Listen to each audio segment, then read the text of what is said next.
Good morning everyone, welcome to a new episode of Crypto Michael, and this morning we're going to do the Altcoins Sunday video, which we've not done yesterday, as yesterday we've made a slight update on Bitcoin.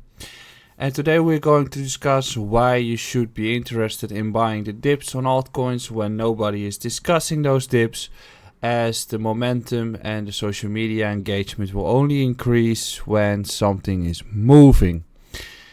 First, if you like my content, please subscribe to the channel or like beneath and follow me on Instagram, as I'll be using multiple platforms to share tips and tricks and my view on the markets.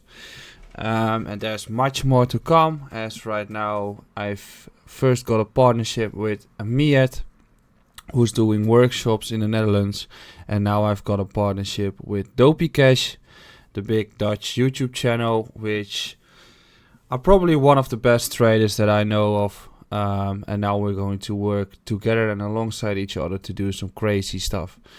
Regarding the altcoins, I've tweeted it yesterday as well. If your swing trading positions will go up 10 to 20% on a daily basis, and that's basically the general conclusion around altcoins.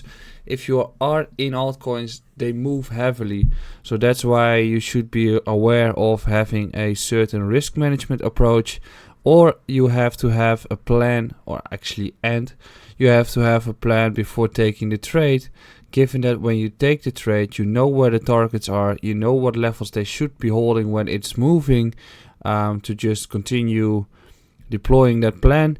If it hits a take profit, you can just sell a portion. If you have 5 TPs, you can just sell 20% at every TP. It's very important to do that for several reasons. For one, if you don't take profit, you don't have profit. So it's great that you see your number go up on Blockfolio or in your exchange account. However, if you don't liquidate it, it's not profits. And it's still very hard to use, for instance, any small altcoin on Uniswap to buy groceries with, and it's just too volatile. So I'm just still liquidating it towards BTC and USD. But if you want to get those profits, you have to take partial profits in the case of that something unusual happens to the markets and you get stopped out on the position. Plus, if you take partial profits, you are having liquidity to buy on the add-on. So for instance, if we look at our friend Sealer, which we have here, and which we have the nice TA from previously, you can see that we had a nice run towards a TP we've structured previously, which was 110 to 115 sets. Well, if you have 4 TPs, and this is one of them, after 2x run, there's nothing wrong with taking at least 25 to 30% profits. And after that, you can see that the area that we had to hold was this previous high, didn't got that low, but essentially also the levels that we have here, which is the support base we formed before we started to run, which in this case is the area between 82 sets to 86 sets. In that case, we see that that is a 28% retrace. If you've sold 30% of your position or 25% of your position and you've bought back in 30% lower, you've increased your sizing. Plus, you're in higher profits when it bounces back up, as this part, which is the current move, 21%, is already profits on your add-on. So if you build a swing trade position, which I'm doing, I take partial profits along the way, just to have liquidity to buy back deeper, and to increase my stack until the acceleration starts to occur. And if we zoom out on Sealer, we can see that it's still following the plan. That's 0.1. It's still above the 100-day and 200-day MA, which is 0.2. And flipping every level. So what we've seen here is that we still flip the 50 sets level, we're flipping the 82 to 85 level, we are stuck in the range as the range high was hit here and we couldn't break out of it, And if we break and tap the high of 118, it seems very likely that we're going to run to 188 and 222. That's the first range, and possibly even further towards 264 and the main area 329. These numbers are all partial profit levels, because something unusual could occur on the markets and the market drops from 280 sets to 140 sets. You want to have liquidity to buy that dip, and 2, you want to have profits, because if it drops 40%, your mental state goes to hell. So always take partial profits and see that it's still doing what you want it to be doing. Similarly with our other friend Harmony, this is from the previous video. Also above the 100 day and 200 day MA, area that has to hold that held, which is the green zone here. The lowest level that it could go is actually the 73 sets level, but I doubt it will go that low. Range bound movements, as we are at the range high, breaker of 116, and I think we're going towards 195, just as the same as Cedar.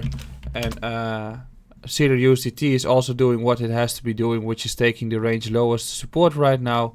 I think we're going to consolidate a little bit more, and now then above we get the expansion towards the range high, and then we get movements which we liked, and that's why we're holding it for a few months already. Troy, similar figure. I've made this chart on social media yesterday on Twitter. Recent low has to hold, we hold. Then we got Fibonacci extension tool to define targets, which is in line with the horizontal levels we've made here. 102 is the next target, and 131 is also a target zone. And then if we get towards 102 sets, the identical and easy way of taking along again is the range between 74 to 80 sets. But that structure will also be made in the coming period if Troy starts to run, as it first has to break 76, and if it breaks 76, 102 is getting the next target zone. Also above 100 day and 200 day MA, beautiful, nice figures. Swipe then. Also moving along here, as we see,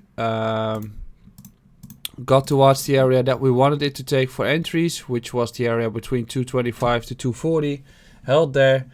The OB held as well at 250, and now we are fighting into the first resistance zone, which is between $3 and 312.